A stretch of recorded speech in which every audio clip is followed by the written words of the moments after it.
The Bleacher Report app is your destination for sports. Right now, the NBA's heating up, March Madness is here, and MLB is almost back. Every day there's a new headline, a new highlight, a new moment you've got to see for yourself. That's why I stay locked in with the Bleacher Report app. For me, it's about staying connected to my sports. I can follow the teams I care about, get real-time scores, breaking news, and highlights all in one place. Download the Bleacher Report app today so you never miss a moment. Reggie, I just sold my car online. Let's go, Grandpa. Wait, you did? Yep, on Carvana. Just put in the license plate, answered a few questions, got an offer in minutes. Easier than setting up that new digital picture frame. You don't say. Yeah, they're even picking it up tomorrow. Talk about fast. Wow, way to go. So, about that picture frame. Forget about it. Until Carvana makes one, I'm not interested. Car selling made easy. On Carvana. Pickup fees may apply. Every day, the world gets a little weirder and a lot more awesome. Cool Stuff Daily takes a look at everything from mining in space to the latest in the fight against cancer to how AI is, basically changing everything. It's all the cool stuff you didn't know you needed to know. Join us for Cool Stuff Daily as we take a quick look at science, tech, and the wait, what stories that make you sound way smarter at dinner. Subscribe to Cool Stuff Daily now, because the future's happening fast, and it's way too fun to miss.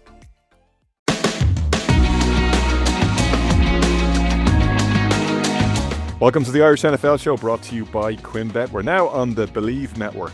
Believe hosts a range of shows covering all the main US sports and publishing over 1,000 hours of content per month, connecting passionate fans with the sports they love. We're 1 month away today from the opening night of the 2026 draft, which takes place this year in Pittsburgh.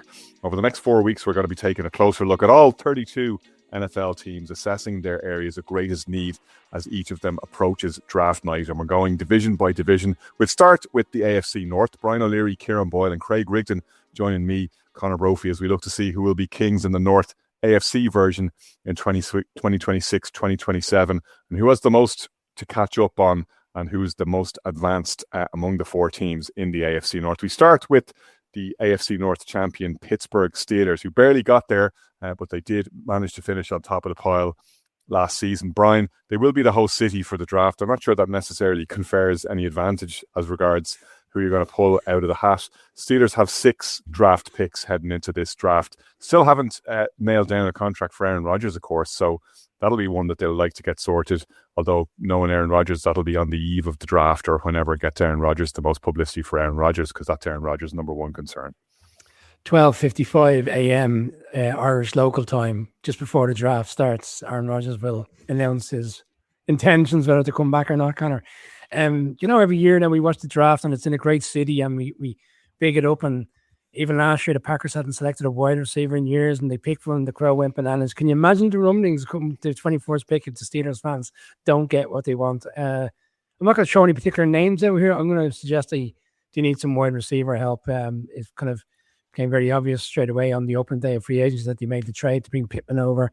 I think to be a bit light there. McCaffrey, for me, hasn't really worked out. But ultimately, it does come back to the Aaron Rodgers question. If only they hadn't let a 1,300-yard receiver go to the Dallas Cowboys last year. They might be one player further ahead there. Oh, well. Well, I would say we were all kind of on board with that deal because I don't think Pickens was the right attitude either for the Steelers. And another wrinkle, let's not forget, new head coach, Mike Tomlin, is no longer there. The new Mike is in town, Pennsylvania man, Mike McCarthy. Maybe we'll see a different wrinkle to the offense next year. Maybe we'll see him and Aaron Rodgers bring back the glory days like they had for a period of time in Green Bay. Conor, for the Steelers, it's all about the quarterback, unfortunately. Glory day, singular. Well, they had a number of good seasons. Don't troll the Bears fan. No. Right, okay. Aaron Rodgers has to make the decision because ultimately they're picking at 21. I think one year they were picking at 20 and they took Kenny Pickett. Unfortunately for Steelers fans, this kind of frustration of getting to the playoffs, losing in the wild card round leads to them selecting in this range every year between 15 and 22. And it's a bit of a crapshoot by the time you get there because you don't necessarily know whether you're really going to get the player that you want. It looks obvious that they need wide receiver help, but Ciaran's our guru. He might see it a little bit different, but that's how it started. But ultimately, the quarterback situation, they got Will Howard. Tom McCormick gave that draft selection last year. You could argue they need to pick a quarterback. I saw an interesting one today that a second round pick has gone on a quarterback, but again, mock draft time of the year. Ciaran, we're playing your tune here, and plenty of names I'm sure you can throw out. But if you look at what the Steelers might need, and they were active enough in free agency, let us not forget, Rico Dowdle, Michael Pittman, bolstering their offense. They do look like not only if they may need help in that wide receiver room, as Brian has mentioned, but it's probably also time to freshen the pack on the defensive side of the ball. And that obviously is where the Steelers have invested famously a ton of their resources. But some of the guys getting older there, and they do look like they're going to need some help, particularly in terms of their linebacker core and possibly elsewhere as well, maybe in the secondary. Yeah, I think, well, in my opinion, I mean, this year you got a new head coach coming in, McCarthy, offensive-minded coach, and what's he going to want to do? I mean, he put up some nice scores up in Dallas. What's he going to want? He's going to want some nice offensive weapons. I do like the Steelers taking a wide receiver. I know they picked up Pittman and they got DK Metcalf in there. Those dudes are both 6'4" ball hawks. Throw in a nice slot receiver, a nice 5'10", 5'11". I'm thinking like Micaiah Lemon, somebody like that, a Jordan Tyson. I definitely think they're going to have to go wide receiver. They also you got to remember the Steelers, I don't want to call them boring. I don't want to call them predictable, but how many times did we see a 15-12 game? Their fans, and that was a huge knock on Tomlin towards the end of his reign there. How many times did they just fail to kind of fail to entertain or just grab people's attention with dynamic football? So they're going to look to change that dynamic. They've already done it, bringing Pittman in. I think they're definitely going wide receiver. I'm even thinking maybe a tight end in there, maybe as a Kenyon Sadiq, somebody like that. But they're definitely going to go offense. The defense, we know the story right now. It's TJ Watt, it's Patrick Queen, it's all those dudes. That's a solid unit. What they need help with and what they need to develop is that offensive unit. They need playmakers out there. They need people that can, catch the ball, get the crowd off their feet, get them entertained. So I think first round they're definitely going after wide receivers. Conor, can I just jump in? Sorry, Conor, can I jump in? Ciaran, actually, I'll ask you the question. You know the combine where Lemon did this very unique interview style, and people were kind of questioning whether he was the right guy to take. Well, what were your thoughts on that, or what's the kind of perception based on that particular piece? I think the kid was set up. I think a lot of the thing with the combine is you've got so many hours to fill. You got so many stories to try and find. I mean, listen, if the kid can catch and the kid can ball, people will forget that. Look at last year when you had Liam Cohen in Jacksonville. That's all anybody spoke about for weeks, and then it turned out, oh, hey, he's actually a decent coach. Lemon is a great wide receiver. I don't know if he was coached up like that or if nobody coached him at all. Maybe that's just how he is naturally. People won't care if he can catch the ball and get 20 yards after the catch for every time he gets the ball. So I think it's been forgotten about because a lot of other stories pop up with the combine, whether it's hand size or whatever it may be. Now the story, right now you have the combine. Now we're going to pro day. Pro days are happening in late March into April. All the scouts are going to be there today. The Dolphins head coach and Halfley were and then the GM and Halfley were at the Hurricanes pro day, and there's a lot of Hurricanes coming out. So I'm sure they're not the only ones that were there today. So it's I'm not putting a lot of stock into what Lemon said or how he said it. Just one of those stories that sells lines, and it's just they'll move on to the next story. What a week, Lemon. It's Tuesday. Craig, we talk in terms of this time of the year about free agency and whether a team nailed free agency or not. Then we're going to talk about the draft and whether a team nailed the draft or not. And then we're going to get to preseason and we'll be absolutely falling all over ourselves because one wide receiver caught a ball with one hand and oh my God, there's the new Odell Beckham Jr. And we get so excited about these individual moments and we forget that it all comes in a holistic package. And I'm going to throw another element in there as well, which is as great a coach as Mike Tomlin was and always has been, there are players on that Pittsburgh roster who did not perform. And at the top of that list really is probably DK Metcalf, who is the number 4 after Jackson Smith and Jigba has just done his record-breaking deal today. The number 4 highest paid wide receiver in the league and did not play anywhere near that level last season. And he wasn't alone on that Steelers roster. They had guys who underperformed. It's not just about who they had. It's about Mike McCarthy and the new coaching staff getting a little bit more out of the offensive side of the ball in particular than they did last year. Yeah, and I think, and this might be a controversial opinion, but and probably not actually, knowing Brian, because we tend to be on the same wavelength a lot. But Aaron Rodgers also had Garrett Wilson at the Jets and did absolutely naffle with Garrett Wilson. And he is not a bad wide receiver. He's the number 5 top paid wide receiver. Oh, look at that. Look at that. So you're looking at someone like DK. Did DK become the fall guy for the lack of arm power and the declining talent that Aaron Rodgers is now? And that's the big way to look at it. You know, you look at what they were able to do there. DK Metcalf may have had a down season, but he was also pretty much their only wide receiver who put up yards. Their second highest pass catcher was Kenneth Gainwell, who's no longer on the team. So they need to find that from somewhere. Obviously, Calvin Austin was the next highest wide receiver in the terms of yards. He's now at the Giants. I completely agree with what Ciaran was saying. I think they need to look at the slot position, but I don't think they're going to go slot in that first round. I think they're going to go a little later. And you're probably looking at someone like Lewis Bond or Kendrick Law would be maybe in the second round, where they're looking at a bit of speed there, because Metcalf has the long speed, but he doesn't have that explosive burst a lot of the time on the short route, and that's what they need to really look at. But it does come down to that quarterback. As you're talking there, Craig. In terms of the pass catching core is tight end. Like, right, you got Pat Frymouth and you got big Darnell Washington, but they don't have any of those modern prototype tight ends like a Tyler Warren, Colson Loveland, Harold Fannin, who all popped out of the draft, to Sam Laporta, guys we've seen make instant splashes in the NFL. Steelers don't have any of those guys, and they're restricted in terms of what they can actually do on offense. Yeah, absolutely. And, Ciaran mentions Sadiq, who is just an absolute monster. I mean, the fact that he ran at his size, the 40 time that he did, I can't remember what it was. I think it was a 4.39, if I'm remembering correctly.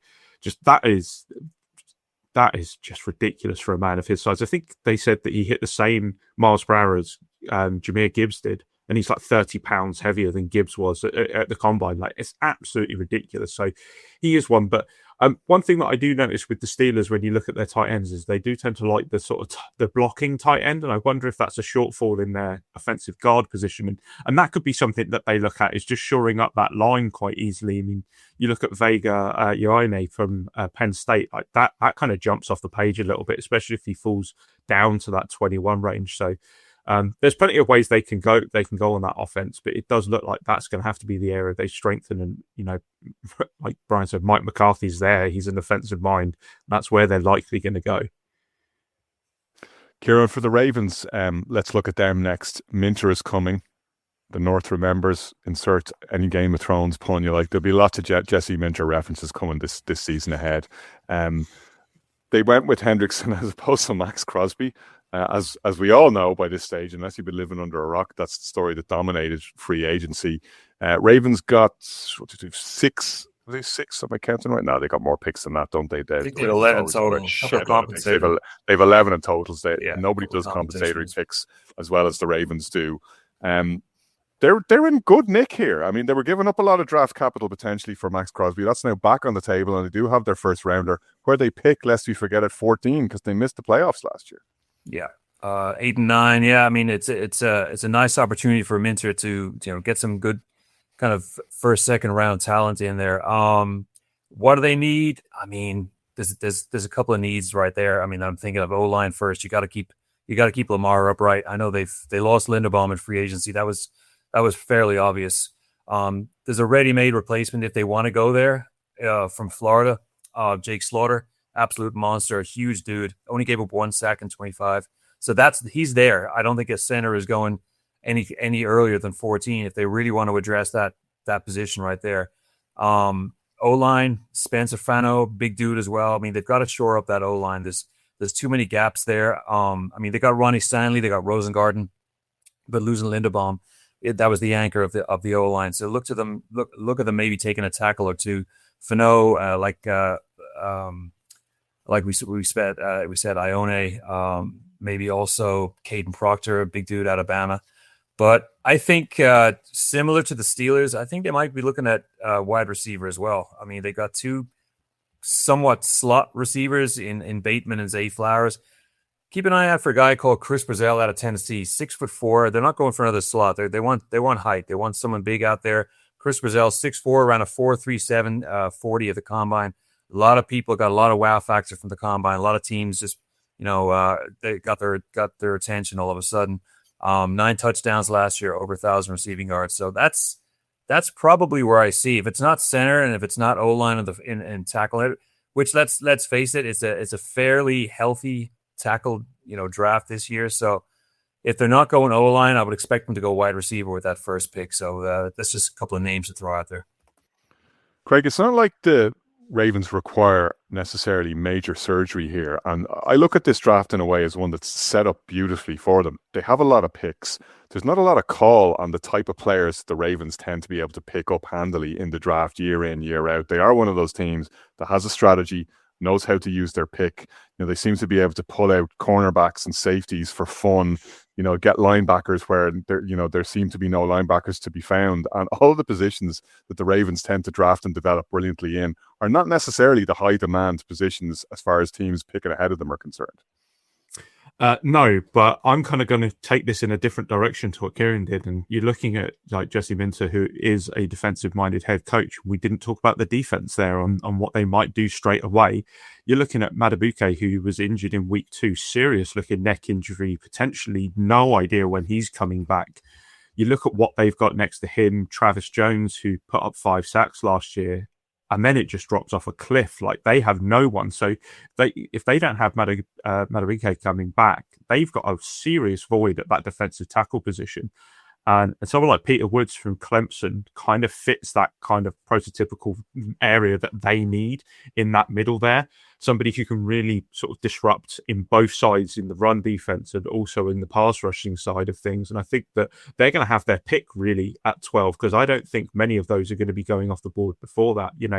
I like the idea of what Ciaran's saying about replacing Linderbaum, but you look at the talent that's there. I don't think you're looking at many people going center until maybe round 3 because of what the talent is. You could look at a guard and move them to center, but if you're looking at a pure center, you're probably looking a bit later on in the draft. So it would not surprise me if they do go defense here, especially, like I said, with Minter taking the reins.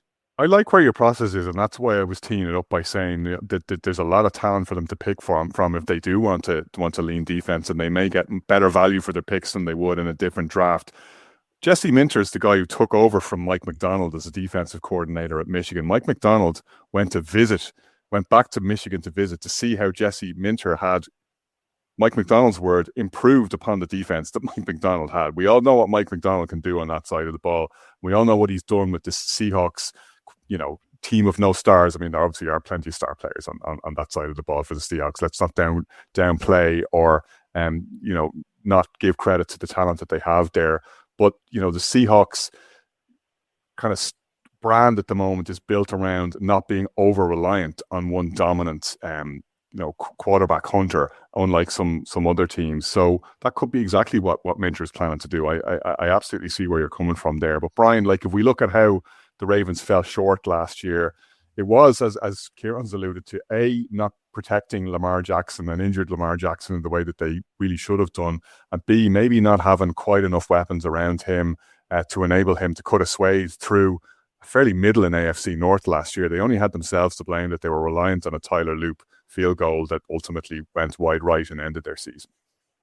Yeah, I think they've got a lot of gaps offensively. You think Isaiah Likely has moved on from the Ravens, he's gone to the Giants tight end. It's interesting when you think of Mark Andrews for years has been the stellar tight end. Mark Andrews gets that contract last year, didn't really live up to the production levels of that contract which he got. You think back to the game, which the divisional game he lost it, you dropped that ball on the 2-point conversion. You wonder, did that impact on his mindset going into the season? Likely always looked like he was the guy ready to step into that mark. The wide receivers are good in their own right, Conor, but and the guys with Ultra, there's no really, it doesn't feel like there's that standout wide receiver. In fact, I thought they might have been in on the AJ Brown kind of scenario in terms of looking to trade for him, because he's the type of player for me that Lamar needs there. They need that kind of number one Metcalf type wide receiver as who can get down the field and make the big plays. They had that early on with Fleur, but it hasn't really gone to the level in which we saw early on that year where they were the AFC number 1 seed. So I think there's gaps on offense, but you could argue got quite a few gaps as where they plug it in, but I still don't think it's going to be wide receiver. I think we may see this year, particularly with new head coach going into teams, they'll fall back to what they're used to doing. Mike McCarthy offense, Minter defensively, and other head coaches that have gone into different positions around the league. I think, like the guy, I would lean Craig here. I think they will go defense, but maybe they'll find another nice wide receiver in a later round. But for me, there's a lot of gaps there. I don't think they're the same team, which is, I think there's a lot of work there to be done. The Bleacher Report app is your destination for sports. Right now, the NBA's heating up, March Madness is here, and MLB is almost back. Every day there's a new headline, a new highlight, a new moment you've got to see for yourself. That's why I stay locked in with the Bleacher Report app. For me, it's about staying connected to my sports. I can follow the teams I care about, get real-time scores, breaking news, and highlights all in one place. Download the Bleacher Report app today so you never miss a moment. Carvana's so easy, just a click, and we've got ourselves a car. See? So many cars. That's a click-tastic inventory. And check out the financing options. Payments to fit our budget. I mean, that's Clickonomics 101. delivery to our door. Just a hop, skip, and a click away. And what? No better feeling than when everything just clicks. Buy your car today on Carvana. Delivery fees may apply. Finding great candidates to hire can be like, well, trying to find a needle in a haystack. Sure, you can post your job to some job board, but then all you can do is hope the right person comes along. Which is why you should try ZipRecruiter for free at ZipRecruiter.com/zip. ZipRecruiter doesn't depend on candidates finding you. It finds them for you. Its powerful technology identifies people with the right experience and actively invites them to apply to your job. You get qualified candidates fast. So while other companies might deliver a lot of hay, ZipRecruiter finds you what you're looking for. The needle in the haystack. See why 4 out of 5 employers who post a job on ZipRecruiter get a quality candidate within the first day. ZipRecruiter, the smartest way to hire. And right now, you can try ZipRecruiter for free. That's right, free at ZipRecruiter.com/zip. That's ZipRecruiter.com/zip. ZipRecruiter.com/zip. Craig, I'll tell you where there's definitely a lot of work to be done. It's Cincinnati. And I knew you were going to go there. Again, on the defensive side of the ball, Zach Taylor is a lucky, lucky man to be back as head coach, the only head coach in the division who returns based on last year. It would have been really hard to conceive 2 years ago that the Bengals will be further away from a Super Bowl and not closer to getting back there. And yet, like, they seem to be determined to shut, smash, and burn to ash the Joe Burrow window. It's funny, isn't it? Because you think about the whole Joe Burrow thing and the fact that they can't keep him upright, and you look at the offensive line and what they need to do there. And I've got 4 defensive positions ahead of offensive line as to what they need, because that's how bad they are on defense. I've got defensive. Understandably so. Like, look what Burrow did when he was fit last year. And like, it's laughable to think people were saying, oh, maybe Joe Flacco is the answer here. Burrow comes back and instantly, even by the stats, even by the bald stats, improved that offense by 20-30%, just like that. He's a magician. I mean, I've got defensive tackle, I've got safety, I've got linebacker all down here as things that they need. Maybe edge, but they did get Boye Mafe, so that kind of takes the pressure off a little bit. I think safety is probably the way they go. Caleb Downs could fall to them at 10. I think it's probably unlikely, but if they do, you run to the podium and you make that pick. That's the kind of pick that I think for the Bengals would be like what the Ravens had when they took Cole Hamilton. I think that's just, a stonewaller. If he's not there, they could take, is it Dylan Thiemann from Oregon? I think he's been a bit of a draft riser, but maybe that's a bit of a reach. Defensive tackle, again, they have BJ Hill, who's phenomenal in the run game, but they have nothing in pressure up front. They have Lee Hunter there from, I think it's Texas Tech, but I think round 1's way too early. I think they need to hope that he falls in round 2 for that. And then linebacker, like they had 2 rookies make the majority of their linebacker snaps. They had Demetrius Knight Jr., who's 2nd round. They had 4th rounder Barrett Carter. Sonny Styles, if he drops to 10, again, you run to the podium as quick as you possibly can, but I just don't think that's happening. Sonny, don't go away. Ciaran Boyle. Sorry, Conor, go on. No, go on. You've started. I chose another name because I am on the defensive team. Sorry, I'm jumping in of Ciaran, but maybe I'll tee Ciaran up nicely. What about Mansour? Delane, is that how you pronounce his name? Cornerback? Because I'm looking at the Bengals secondary, Conor, and they have 2 cornerbacks going into contract years. They're not going to sign both. Kyle Brandt is spiking his coffee cup on the ground. Did you hear Kyle Brandt's rant about how it falls on us to do the work to learn the names and how to pronounce them? Okay, well, by the time we get to the draft night, don't worry, Conor, I'll be absolutely upper echelon stuff. But you'll know your HNs from your ETNs. Well, yeah, he quickly put people right when he signed for the, well, quickly, for the Saints. 5 years it took him to put people right. They've got 2 cornerbacks going into contract years, Conor, and look, the secondary has been a disaster there for the, you're just doubling down essentially what Craig has said, talking about their defensive problems, but their secondary has been a disaster, and they've got 2 cornerbacks going into contract years. They're not going to sign both of them. I actually think maybe cornerback might be, unless Ciaran sees that as too big a reach to go in the top 10, but the way you look at his content and the footage, he looks like a stand-up cornerback for me. Ciaran, obviously, feel free to jump in on that one and respond. The other thing that I was going to ask you about is because you are on record as saying that the Bengals are negligent in terms of their unwillingness to invest in that O-line. And what's crazy is the O-line actually improved last year, and they were ranked 7th overall, and that wasn't really, at the end of the day, that wasn't the issue with the Bengals, as we all know. It was an absolutely atrocious defense. But the O-line managed to get itself together, over the course of the year, which is something I don't think a lot of people could have said at the start of the year. Now, I will say on the defensive side for the Bengals, they did pick up Jonathan Allen. They did pick up, like we said, Boye Mafe, and they did get Brian Cook from the Chiefs, which is a nice little pickup. So they've addressed some needs. The defense, though, was atrocious. I mean, they were 31 in total defense. They were last in rushing defense. Scoring defense, they were 30th. So, every metric you can think of, they were they were either last, second last, or third last. So it's an abomination right now. Whatever help they can get, they're going to get. Now, luckily for them, it is an extremely loaded draft for defensive players. Like Craig said, I'm looking at linebacker primarily. Craig did mention Demetrius Knight and Barrett Carter. Nice little players, but you're looking at players coming in like Sonny Styles, who he absolutely lit a match at the combine, and his teammate from Ohio State, Arvell Reese, too. I don't want to call him can't miss. I would call Styles. He's already a defensive rookie of the year candidate. Reese in his own right is going to be a really, really good player. I think they're going to go linebacker. Like Craig said, they did get Boye Mafe, so that kind of addresses to an extent the edge position. And like Brian said, Mansour Delane, there's also a guy called Jermod McCoy out of Tennessee. Similar players. All these corners that come in at the 6 foot, they're about $190, about $180, fast as hell. They've got the same speed, the same basic metrics as a wide receiver. They're all running 4.4, 4.1, 4.2, just monsters. So I would look at those 2 guys as well. If Taylor decides to go corner, I think it's either going to be linebacker or corner to stretch. You are looking at Mansour Delane from LSU.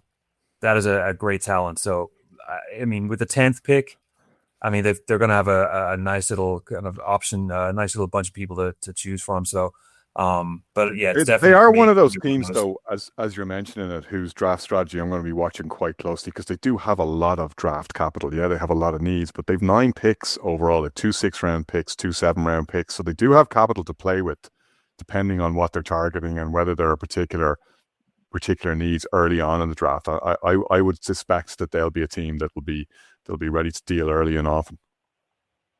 Yeah, absolutely. And even up front, they might go D tackle. They might go after Woods from Clemson. I think I put a video of his highlights in the chat a couple of months ago. Another, I don't want to say can't miss, but he's going to be a phenom in his first year. And they might go, edge. They might go one of the big edges coming out. So we'll see. We'll see what they do. But for me, it's definitely going to be linebacker or corner. I think those two spots they go after. Brian, last team in the division last year was the Cleveland Browns. I'm going to say this right, and bear with me, it's a little bit of a shaggy dog story, but did you ever, and this could be just me, so I'm out on a limb here, but did you ever have a pair of jeans that you dig out of the wardrobe and you're like, geez, I haven't worn those jeans in ages, and you put them on and you're on your way out and you're thinking, oh, why do I never wear these jeans? And you go out and you go on your way out the door and you're running for a bus and you put your keys in your pocket, as you're putting all your stuff in your pocket as you're on your way out the door in a rush, and you take about 4 steps just when you're a little bit too late to return and the bus is coming and you don't have time to get back, and the keys slip down your leg and into your shoe, and you remember, crap, this is the pair of jeans that has the hole in the pocket. I knew there was a reason I was supposed to get that pocket fixed. Damn, I love these jeans, but I forgot there was a hole in the pocket. And now your night's kind of already on the way to being ruined because you're going to keep forgetting and you're going to end up losing something out of your pocket. The Cleveland Browns are that pair of jeans, right? You look at them and you go, damn, they nailed the draft last year, right? They got Quinshon Judkins, they got Harold Fannin, they got the defensive rookie of the year, Carson Schwarzenegger, they got Mason Graham, he was a great pick.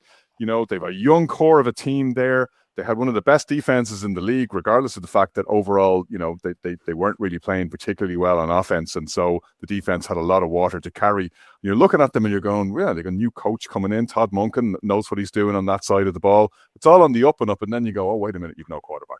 Yeah, I forgot. You had a really bad hole in your pocket there. I thought you were referring to the jeans in which you wore in San Francisco that I saw you going out in. I had to tell you to go back and get changed. You know, car keys that night. You've made some very valid points there. Conor, you want to throw me off kilter? The man with the sticky jeans. Well, no one said anything about them being sticky. I just said the keys slipped out of the pocket. It was all in the pocket. Well, this is a sticky situation. It's a sticky situation for the Browns.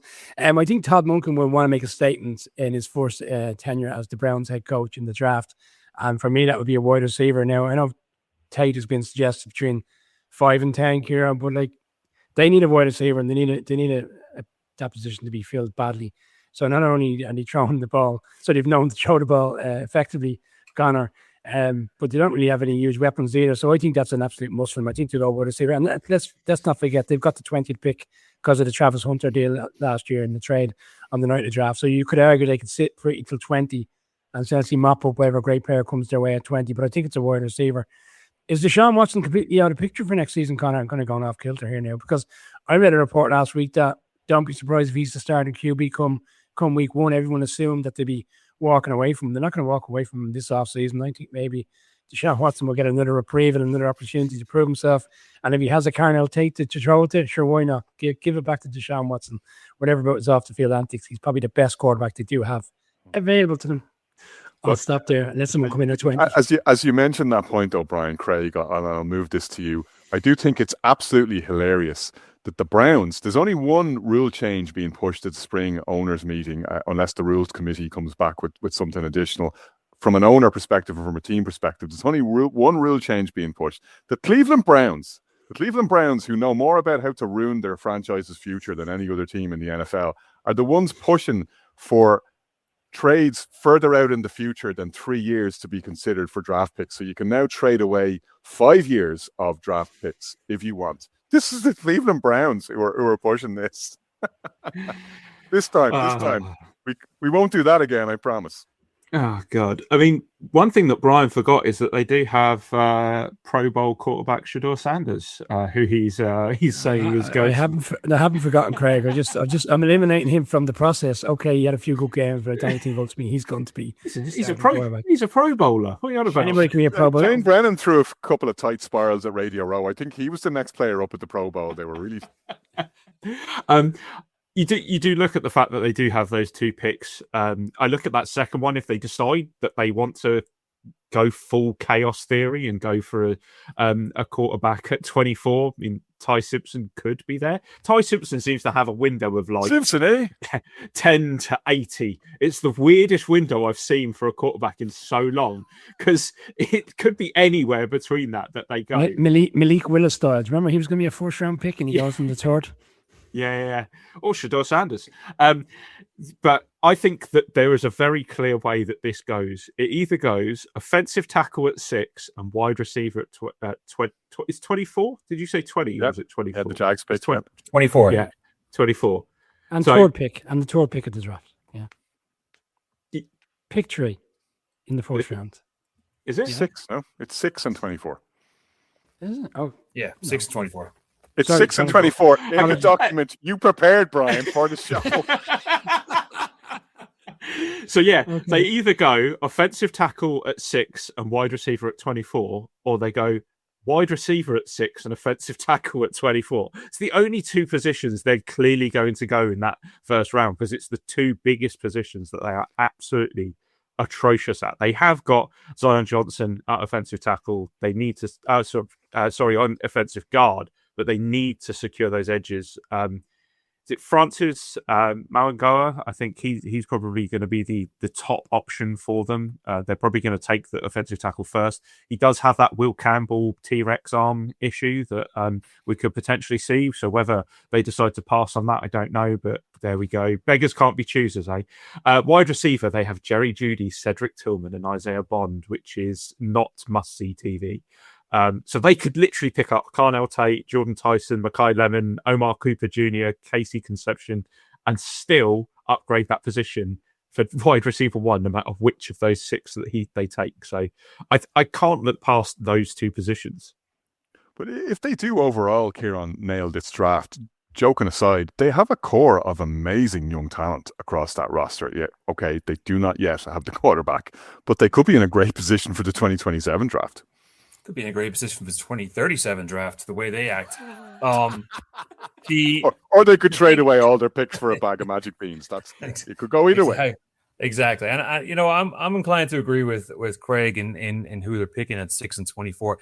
I mean, there's a couple of variables we're looking at here. Monken comes in, Jim Schwartz, I don't want to say beloved by the defensive core, but I mean, he had that defense playing out of the mind. I mean, they were a top 5 defense all season, playing when there was nothing on the line.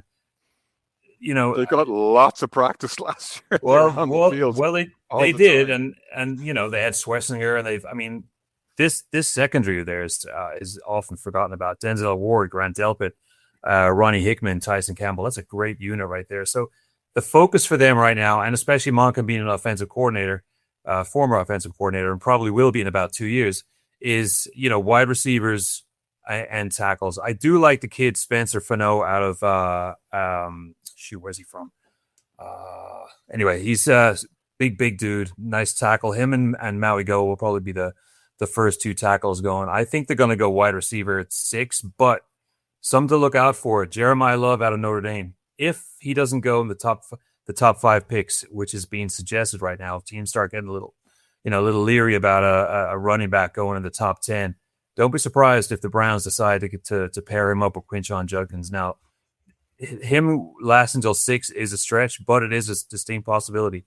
And those two, that could change a huge dynamic for Cleveland. I mean, that'll take the ball out of Shedeur / Dylan Gabriel / Deshaun Watson / whoever else is going to go behind center. So that's going to be a huge addition if that's the case. But I do think in pragmatic terms, like Craig said, it is going to be tackle and it is going to be wide receiver in whichever iteration it is, 1-2, 2-1, whichever way they want to do it in the first round. So, but I mean, again, like we're saying, the quarterback is the big question. I don't think anyone can really have any confidence in Shedeur Sanders leading the team, or Dylan Gabriel leading the team, or Deshaun Watson doing anything after being out of the game for so long. So, they did get some nice help with the O-line, but it's got to be offense. They've got to add some weapons. That was much like, not as bad as Pittsburgh, but that was some tough games to watch with the Browns on the ball. Is there anything to be said for another year of Joe Flacco?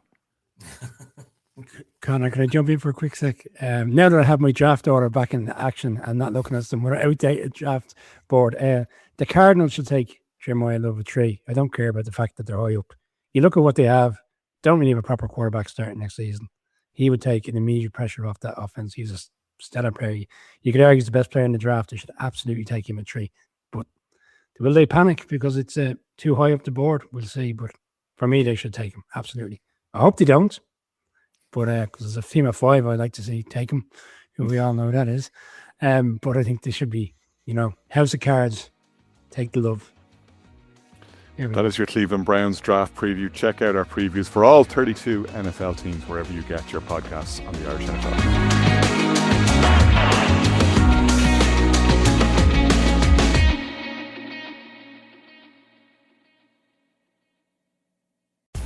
The Bleacher Report app is your destination for sports.